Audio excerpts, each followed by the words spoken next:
Hello friends. आज और एक नई कहानी के साथ आप लोगों के सामने रूबरू हैं। पहले की तरह इस कहानी में भी बहुत सारी चीज़ें सीखने को मिलेंगे।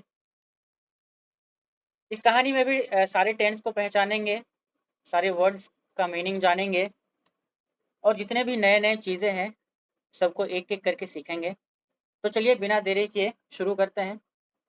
इस कहानी का नाम है दोस्तों the decision of the panchayat. यानी डिसीजन का मतलब होता है निर्णय, फैसला, यानी कि पंचायत का फैसला। तो चलिए इस कहानी में क्या कहता है देखते हैं। दोस्तों इस कहानी में कहता है वंस अपॉन अ टाइम, एक समय की बात है, देयर लिव्ड अ फार्मर, एक किसान रहता था, इन अ स्मॉल विलेज, एक छोटे से गांव में। दोस्तों वंस अपॉन अ टाइम का मतलब होता है एक समय की बात है। वंस अपॉन अ टाइम का मतलब होता है एक समय की बात है। दोस्तों यहाँ पे देयर एक इंट्रोडक्टरी सब्जेक्ट है। जिस तरह हम लोग बोलते हैं कि एक बिल्ली है, देयर इज अ कैट, एक सेब है, देयर इज एन एप्पल। इसी तरह देयर लिव्ड अ फार्मर, एक किसान रहता था। दोस्तों ये लिव्ड, लिव का सेकेंड फॉर्म है। लिव का सेकेंड फॉर्म लिव्ड होता है। इन स्मॉल विलेज, एक छोटे से गांव में। स्मॉल का मतलब होता है छोटा गांव, छोटा, और विलेज का मतलब गांव। ही हैड टू फील्ड्स, उसके पास दो खेत थे। दोस्तों फील्ड का मतलब होता है खेत। हैड यहाँ पे पास्ट को दर्शा रहा है। हैव का हैव का पास्ट फॉर्म हैड होता है। हैव का मतलब होता है किसी के पास कुछ होना। हैव का मतलब खाना भी होता है। ये हैड यहाँ पे वर्ब ऑफ पोजेशन के रूप में आया है। ही हैड उसके पास था, क्या था, टू फील्ड्स, दो खेत। He used to work very hard, वह बहुत मेहनत किया करता था। दोस्तों यहाँ पे जो यूज टू है ये एक मॉडल वर्ब है, और यूज टू मॉडल वर्ब के रूप में जब आए तो यह बताता है कि पास्ट में कोई काम हुआ करता था, यानी पास्ट रूटीन को बताता है, यानी कि बीते हुए समय के रूटीन को बताता है। कहने का मतलब है कि किसान मेहनत क्या करता था। He used to work very hard, वह बहुत कड़ी मेहनत क्या करता था। इस लाइन का मतलब ये हुआ। When he prospered, when he prospered. दोस्तों प्रोस्पर्ड का मतलब होता है फलना फूलना, समृद्ध होना। जब वह समृद्ध हुआ, जब वह फला फूला, कहने का मतलब खेती कर करके थोड़ा सा तरक्की किया, थोड़ा सा डेवलप किया, पैसा वगैरह हाथ में आया। ही बॉट अनदर फील्ड, उसने और एक दूसरी जमीन खरीद ली। दोस्तों यहाँ पे बॉट का मतलब होता है खरीदा। बाई का सेकेंड फॉर्म बॉट होता है। ही बॉट, वह खरीदा। दोस्तों यहाँ पे ध्यान दीजिएगा, सब्जेक्ट प्लस वी टू किस टेंस का स्ट्रक्चर होता है। Subject plus V two past indefinite का स्ट्रक्चर होता है। पास्ट इंडिफिनिट के पॉजिटिव सेंटेंस का स्ट्रक्चर होता है। ही बॉट, वह खरीदा, अनदर फील्ड, और एक दूसरा खेत। There is a well next to it. दोस्तों यहाँ पे वेल का मतलब कुआं, वेल का मतलब कुआं। वहां पे एक कुआं था, यानी कि उस खेत के बगल में। दोस्तों नेक्स्ट टू इट का मतलब होता है बगल में। नेक्स्ट टू इट का मतलब होता है बगल में। देयर इज अ वेल, एक कुआं था, नेक्स्ट टू इट, उसके बगल में। सिंस, क्योंकि। दोस्तों यहाँ पे सिंस जो है वो क्योंकि के तौर पर आया है, प्रेपोजिशन के तौर पर नहीं आया है। सिंस, क्योंकि। द फार्मर नीडेड, किसान को ज़रूरत थी। अ सोर्स, एक जरिए की। ऑफ वाटर, पानी के। फॉर हिज फील्ड, अपने खेत के लिए। दोस्तों कहने का मतलब है कि किसान को अपने खेत में सिंचाई करने के लिए पानी के एक जरिए की जरूरत थी। ही बॉट द वेल, उसने कुआं को खरीद लिया। दोस्तों अगेन यहाँ पे देखिएगा, सब्जेक्ट प्लस वी टू, ये बॉट बाई का वी टू है। कहने का मतलब है कि वह कुआं को भी खरीद लिया। फ्रॉम हिज नेबर, यानी कि अपने पड़ोसी से। उसके खेत के बगल में जो कुआं था वो उस पड़ोसी से अपने कुआँ को खरीद लिया। दोस्तों नेवर का मतलब होता है पड़ोसी, नेवर मतलब पड़ोसी, याद रखिएगा आप लोग। आगे बढ़ते हैं दोस्तों, यहाँ पे देख सकते हैं कि ये किसान है और ये वो आदमी है पड़ोसी, और ये कुआँ है और ये इसका खेत है। यानी इसके खेत के बगल में ये कुआँ था और ये आदमी इस आदमी से कुआँ खरीदता है। चलिए आगे देखते हैं। The never was a cunning man. जो नेवर था वो एक धूर्त आदमी था, वो एक चालाक आदमी था। वो एक चालाक लोमड़ी होता है ना, अपने मतलबी टाइप का, उस तरह का आदमी था। ही थॉट ऑफ अ प्लान। उसने एक प्लान सोचा। प्लान का मतलब दोस्तों होता है योजना, युक्ति। अगेन यहाँ पे subject plus V2, subject plus V2 किस टेंस का स्ट्रक्चर होता है, अभी हम कुछ देर पहले बताए। Subject plus V2 past indefinite के पॉजिटिव सेंटेंस का स्ट्रक्चर होता है। दोस्तों यहाँ पे जो थॉट आया है वो थिंक का V2 है, वो थिंक का V2 है, सब्जेक्ट प्लस V2। ही थॉट, वह सोचा, क्या सोचा, ऑफ अ प्लान, एक प्लान सोचा, एक युक्ति सोचा, टू चीट, ठगने के लिए, चीट करने के लिए, किसको, द फार्मर, किसान को। चलिए दोस्तों आगे बढ़ते हैं, क्या कहता है। नेक्स्ट डे, अगला दिन, द नेक्स्ट डे, अगले दिन, when the farmer reached the well, जब किसान कुएं के पास पहुंचा। दोस्तों यहाँ पे ध्यान दीजिएगा, ये व्हेन यहाँ पे रिलेटिव प्रोनाउन का काम कर रहा है। रिलेटिव प्रोनाउन वे प्रोनाउन होते हैं जो सेंटेंस के दो क्लॉज को एक साथ जोड़ता है, सेंटेंस के दो क्लॉज को एक साथ जोड़ता है। व्हेन का मतलब यहाँ पे कब नहीं होगा, व्हेन का मतलब यहाँ पे जब होगा। व्हेन द फार्मर रीच्ड, ध्यान दीजिएगा यहाँ पे जो रीच्ड है वो रीच का सेकेंड फॉर्म है। रीच्ड, रीच का सेकेंड फॉर्म है।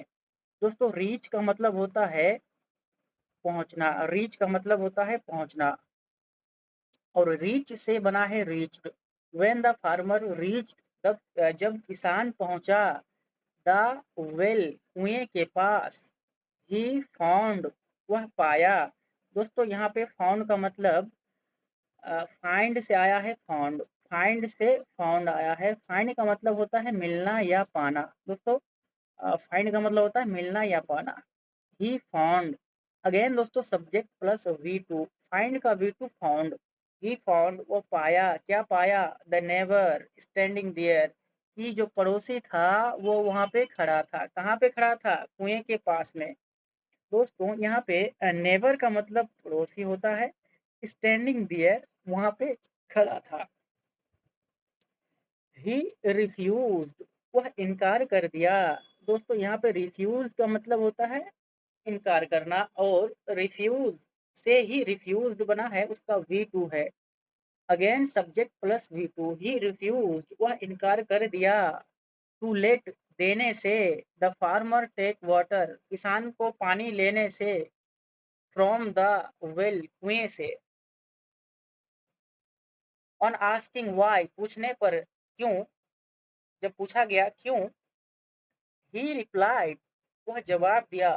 दोस्तों यहाँ पे जो रिप्लाइड आया है वो रिप्लाई का सेकेंड फॉर्म है, रिप्लाई, REPLY, रिप्लाई का सेकेंड फॉर्म है, यानी कि वह जवाब दिया। अगेन यहाँ पे subject plus V2, past indefinite के पॉजिटिव सेंटेंस का स्ट्रक्चर है, पास्ट इंडेफिनिट के positive structure, subject plus V2, he replied, वह जवाब दिया। क्या जवाब दिया, आगे देखते हैं।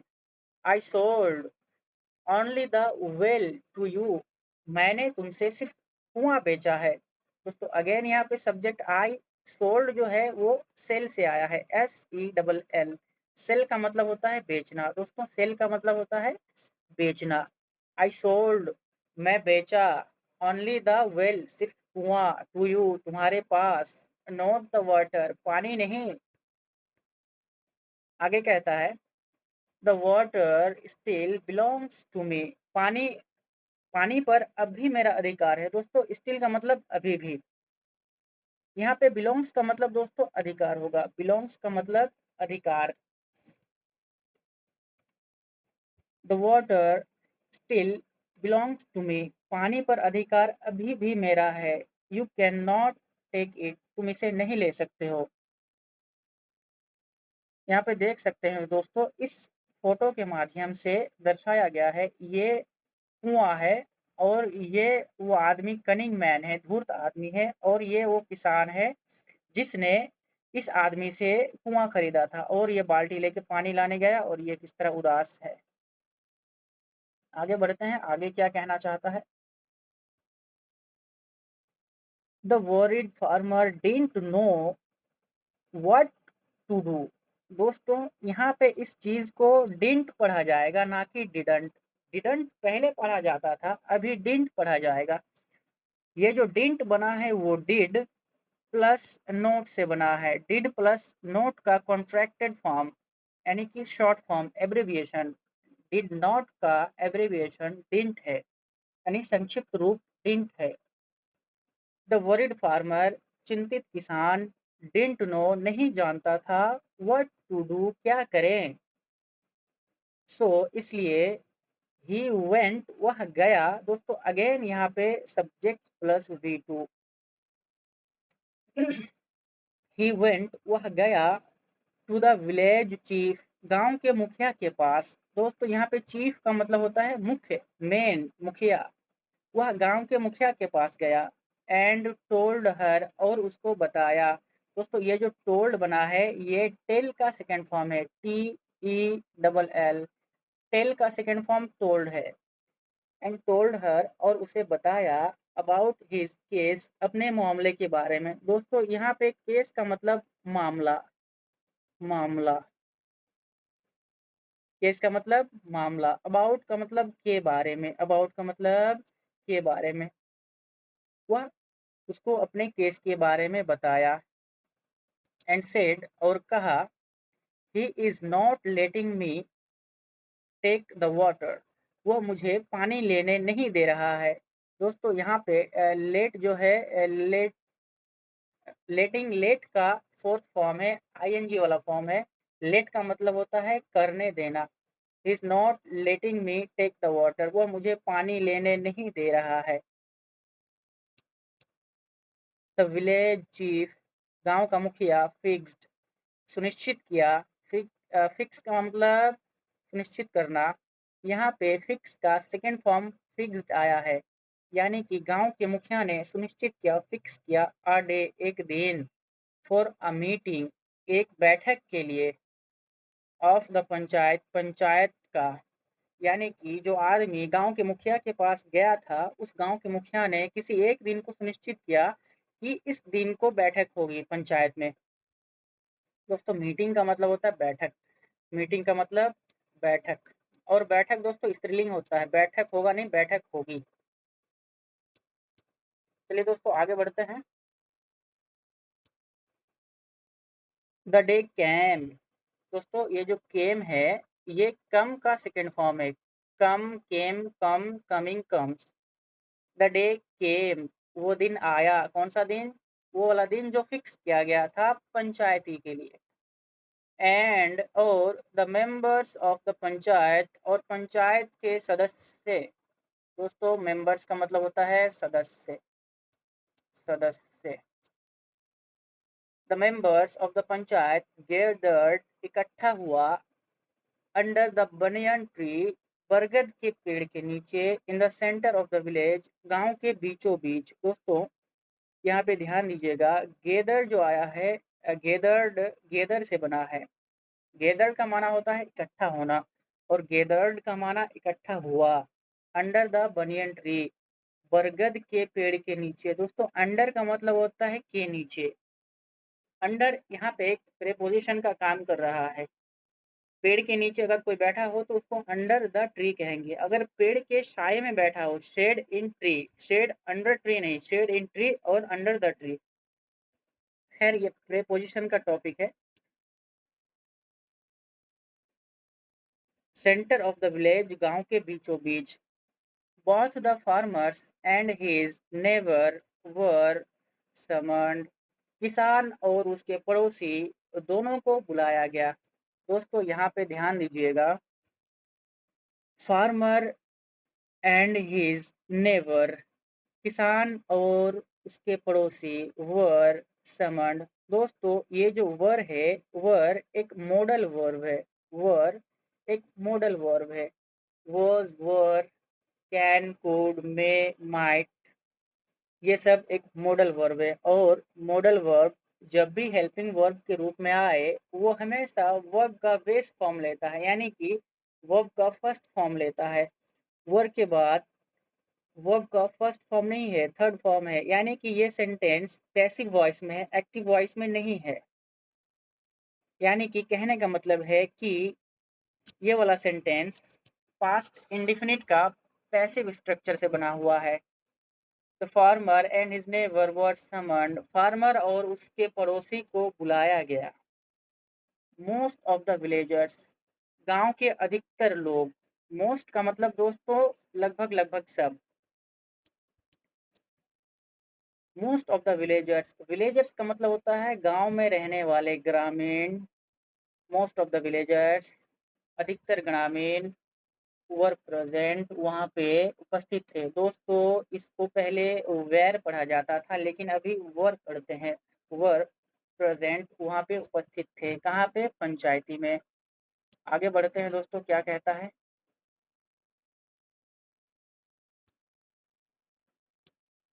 The farmer explain the situation, the farmer explain the situation. दोस्तों एक्सप्लेन जो आया है वो एक्सप्लेन से आया है। एक्सप्लेन का माना होता है व्याख्या करना, खुलासा करना। एक्सप्लेन का मतलब होता है व्याख्या करना या खुलासा करना। सिचुएशन का मतलब होता है हालात, सिचुएशन का मतलब हालात। किसान ने उन हालातों की व्याख्या की, टू द गैदरिंग, उस पंचायती में, उस बैठक में, उस इकट्ठा हुए लोगों के बीच। द चीफ आस्क्ड, मुखिया ने पूछा। द नाइबर, पड़ोसी से। Why he was not letting the farmer draw water from the well, कि वह किसान को कुएं से पानी लेने क्यों नहीं दे रहा है। Why he was not letting, वह लेने क्यों नहीं दे रहा है। द फार्मर, किसान को, draw water from the well, पानी कुएं से। दोस्तों यहाँ पे ड्रॉ का मतलब होता है खींचना। तो कुएं से जो पानी निकालते हैं तो उसको खींच कर ही निकालते हैं, इसलिए यहाँ पे ड्रॉ का इस्तेमाल किया गया है। आगे कहता है, the cunning man said the same thing again, वो जो धूर्त आदमी था, वो जो चालाक आदमी था। दोस्तों कनिंग का मतलब धूर्त होता है, हम पहले भी बता चुके हैं।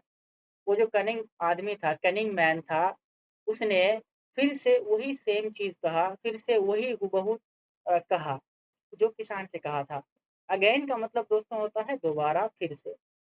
कहता है, आई सोल्ड, मैंने बेचा है, ओनली द वेल, सिर्फ कुआं, टू हिम, उसे, मैंने सिर्फ उसे कुआं बेचा है, नॉट द वाटर, पानी नहीं, not the water in it, उसमें जो पानी है उसको नहीं। The water still belongs to me, पानी उसमें जो पानी है उस पर अब भी मेरा अधिकार है।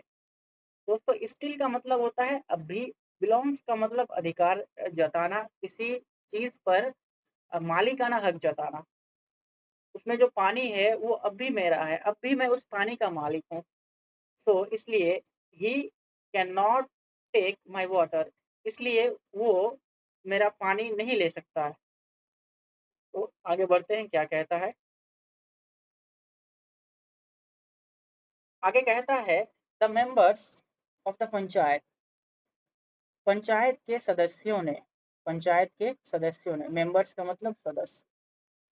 As well, as well as, साथ ही साथ, द विलेजर्स, ग्रामीण, यानी कि पंचायत के मेंबर्स और ग्रामीणों ने try to reason with him, उसके साथ तर्क करने की कोशिश की, यानी उसको समझाने की कोशिश की, उसको तर्क देने की कोशिश की कि अगर एक आदमी कुआं खरीदता है तो उसके अंदर का पानी भी उस आदमी का हो जाता है, तुम कैसे कह सकते हो कि कुआं बेच दिया और पानी मेरा है। ऐसा तो पॉसिबल है ही नहीं, ऐसा तो मुमकिन है ही नहीं। बट ही वॉज एडमंट, लेकिन वह अड़ियल था। कौन, कनिंग मैन, जो कुआं बेचा था। दोस्तों यहाँ एडमेंट का माना होता है अड़ियल, जो अपने बात पर से ना हिले, अपने बात पर खड़ा रहना एकदम। बट ही वॉज एडमेंट, लेकिन वह अड़ियल था। फाइनली अंततः the panchayat members discussed the matter among themselves. अंततः पंचायत के सदस्यों ने उस मामले को आपस में ही डिस्कस किया, आपस में ही मशवरा किया। दोस्तों यहाँ डिस्कस्ड जो आया है वो डिस्कस का सेकंड फॉर्म है, यानी कि डिस्कस का मतलब होता है मशवरा करना, डिस्कस्ड माने मशवरा किया। पंचायत मेंबर्स ने, the panchayat members discussed, panchayat के सदस्यों ने मशवरा किया, द मैटर उस मामले को, अमंग देमसेल्व्स अपने बीच, दे स्टूड अप वे खड़ा हुए, टू गिव द जजमेंट फैसला देने के लिए, फैसला सुनाने के लिए। दोस्तों यहाँ पे स्टूड अप, स्टैंड अप का सेकेंड फॉर्म है। स्टैंड अप माने खड़ा होना और स्टूड अप माने खड़ा हुआ। देन दे स्टूड अप, तब वे खड़ा हुए, टू गिव द जजमेंट फैसला देने के लिए।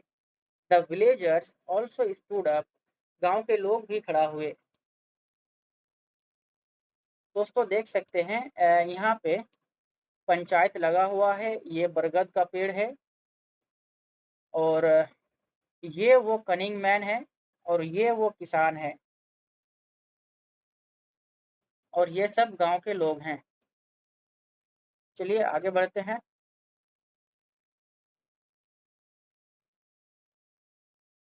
आगे कहता है, द विलेज चीफ बिगेन, गांव के मुखिया बोलना शुरू किया। दोस्तों यहाँ पे जो बिगेन आया है वो बिगिन का सेकेंड फॉर्म है। बिगिन, BEGIN,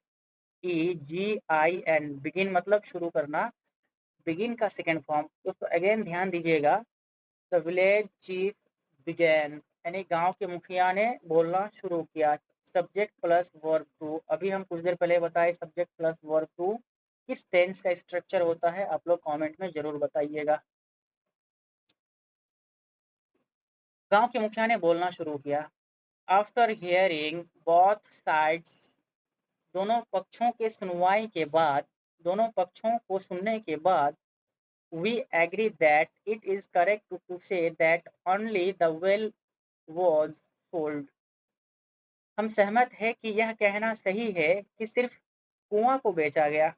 दोस्तों यहाँ पे ध्यान दीजिएगा, वी एग्री हम सहमत है, दैट कि इट इज करेक्ट टू से यह कहना सही है, दैट कि only the well was sold, सिर्फ कुआं को बेचा गया है। अगेन यहाँ पे दोस्तों was plus third form, verb का थर्ड फॉर्म। हम कुछ देर पहले ही बताया आप लोगों को इसी वीडियो में कि वॉज और वर के साथ हमेशा वर्ब का बेस फॉर्म आता है, और जब थर्ड फॉर्म आए तो वो पैसिव वॉइस का होगा।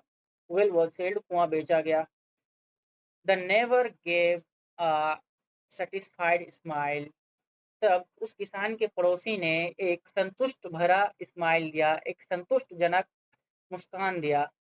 दोस्तों यहाँ पे सेटिस्फाइड का मतलब संतुष्टजनक, स्माइल का मतलब मुस्कान। आगे कहता है दोस्तों, हाउएवर, हालांकि, कंटिन्यूड द विलेज चीफ, गांव के मुखिया अभी बोल ही रहा था, यानी कि गांव के मुखिया अभी जारी ही था। कह रहा है आगे, if you have not sold the water and the water is yours, कह रहा है अगर तुमने पानी को नहीं बेचा है और वो पानी अभी तुम्हारा है। If you have not sold, अगर तुमने नहीं बेचा है। दोस्तों यहाँ पे ध्यान दीजिएगा, subject plus have plus verb का third form, subject plus have या हैज प्लस वर्ब का थर्ड फॉर्म, ये प्रेजेंट परफेक्ट का स्ट्रक्चर होता है। यहाँ पे नोट लगा हुआ है, इसलिए प्रेजेंट परफेक्ट के नेगेटिव सेंटेंस का स्ट्रक्चर यहाँ पे फिट हो रहा है। If you have not sold, अगर तुम नहीं बेचे हो क्या, द वाटर पानी, एंड द वाटर और वो पानी, इज योर्स तुम्हारा है, then you have no business keeping your water in his well, तब तुम्हें कोई अधिकार नहीं है रखने के लिए तुम्हारे पानी को उसके कुएँ में। दोस्तों यहाँ पे ध्यान दीजिएगा, यहाँ पे बिज़नेस का मतलब व्यापार नहीं है, यहाँ पे बिज़नेस का मतलब अधिकार होता है। कह रहा है यू हैव नो बिज़नेस, तुम्हें कोई अधिकार नहीं है कीपिंग योर वाटर, तुम्हें पानी रखने के लिए इन हिज़ वेल, उसके कुएँ में। रिमूव द वाटर, पानी को निकालो, और या यूज़ इट, उसे यूज़ करो, उसे इस्तेमाल करो। दोस्तों यहाँ रिमूव का मतलब होता है निकालना, और यूज़ का मतलब होता है इस्तेमाल करना। और use it all up immediately, या तो तुम उस पानी को निकाल लो या उसे तुम तुरंत इस्तेमाल करो। If not the water will belong to the owner of the well, अगर पानी पर कुएं के मालिक का अधिकार नहीं है तो। कह रहा है if not the water will belong to the owner of the well, अगर पानी पर कुएं के मालिक का अधिकार नहीं है तो तुम उसे तुरंत निकालो या तो फिर उसको इस्तेमाल करो। दोस्तों आगे चलते हैं, क्या कहता है। आगे कहता है the farmer was relieved and gave a shot of Joy. दोस्तों यहाँ पे ध्यान दीजिएगा, रिलीव जो आया है, वो रिलीव का सेकेंड फॉर्म है, थर्ड फॉर्म है। रिलीव रिलीव रिलीव का थर्ड फॉर्म है। रिलीव का मतलब होता है किसी चिंता से या किसी परेशानी से राहत मिलना। The farmer was relieve, farmer को राहत मिला। यहाँ पे अगेन देखिएगा वॉज प्लस वर्ब का थर्ड फॉर्म। अभी हम कुछ देर पहले बताए वॉज और वर्ब के साथ हमेशा वर्ब का बेस फॉर्म आता है। तो यहाँ पे थर्ड फॉर्म आया मतलब passive voice. The farmer was relieve, राहत मिला, किसान को राहत मिला। And gave a shot of Joy, और खुशी से हंस पड़ा। द कनिंग नेबर, धूर्त पड़ोसी, रियलाइज्ड, एहसास किया, दैट कि cheating will not lead anywhere, कि ठग के कहीं नहीं जा सकते हैं, ठग के कहीं नहीं जा सकते हैं। ही हैड टू पे अ फाइन। दोस्तों यहाँ पे ध्यान दीजिएगा, ये जो हैड टू है, ये हैड टू एक साथ है। हैड टू, हैव टू का पास्ट फॉर्म है। हैव टू, हैव टू का मतलब करना पड़ता है। आई हैव टू गो, मुझे जाना पड़ता है। आई हैव टू ईट, मुझे खाना पड़ता है। ये तो प्रेजेंट का हो गया। अब पास्ट का कैसे बनाएंगे। आई हैड टू ईट, मुझे खाना पड़ता था। दोस्तों ये मजबूरी में करना पड़ता है, हम नहीं चाहते हैं कि हो, लेकिन फिर भी करना पड़ता है। तो यहाँ पे दिया गया ही हैड टू पे अ फाइन, उसे एक जुर्माना देना पड़ा, उसे एक जुर्माना देना पड़ा। फाइन का मतलब जुर्माना, पे का मतलब चुकाना, उसे एक जुर्माना चुकाना पड़ा। एज वेल एज, दोस्तों एज वेल एज का मतलब होता है साथ ही, साथ ही साथ। अपोलोजाइज, और उसे माफ़ी भी मांगनी पड़ी। किससे, टू द फार्मर, किसान से। आगे कहता है द विलेजर्स, गांव के लोगों ने, प्रेज्ड, तारीफ किया, द विजडम, बुद्धिमानी, ऑफ द पंचायत, पंचायत के। दोस्तों ये प्रेज का सेकंड फॉर्म है प्रेज। प्रेज का मतलब होता है तारीफ करना, और प्रेज्ड मतलब तारीफ किया। कौन तारीफ किया, गांव के लोगों ने। क्या चीज़ का, बुद्धिमत्ता का। किसके, पंचायत के। दोस्तों यहाँ पे देख सकते हैं, यहाँ पे पंचायत लगा हुआ है। यहाँ पे ये हो सकता है मुखिया, ये दोनों, ये लोग ग्रामीण है, ये वो धूर्त आदमी है, और ये वो किसान है। ये आदमी उससे माफ़ी मांग रहा है, और ये आदमी के हाथ में जुर्माना का पैसा है। दोस्तों उम्मीद करते हैं कि इस कहानी से आप लोगों को बहुत कुछ सीखने के लिए मिला है। बहुत सारी नई नई चीज़ें सीखे होंगे। अगर इस तरह के ही नए नए वीडियो अब तक पहुंचते रहे, और आप चाहते हैं कि इंग्लिश में जल्द से जल्द कमांड हासिल करें, तो मेरे इस चैनल को सब्सक्राइब ज़रूर करें, और सपोर्ट ज़रूर करें, और अपने दोस्तों तक शेयर ज़रूर करें। एक मज़ेदार कहानी भी है, और बहुत कुछ सीखने को भी मिला। पैसिव वॉइस सीखे, टेंस के स्ट्रक्चर को सीखे, हैव हैड सीखे, मॉडल सीखे और भी बहुत सारी चीज़ें, नए-नए चीज़ें सीखे। शुक्रिया दोस्तों, वीडियो को पूरा-पूरा वॉच करने के लिए थैंक यू। जय हिंद।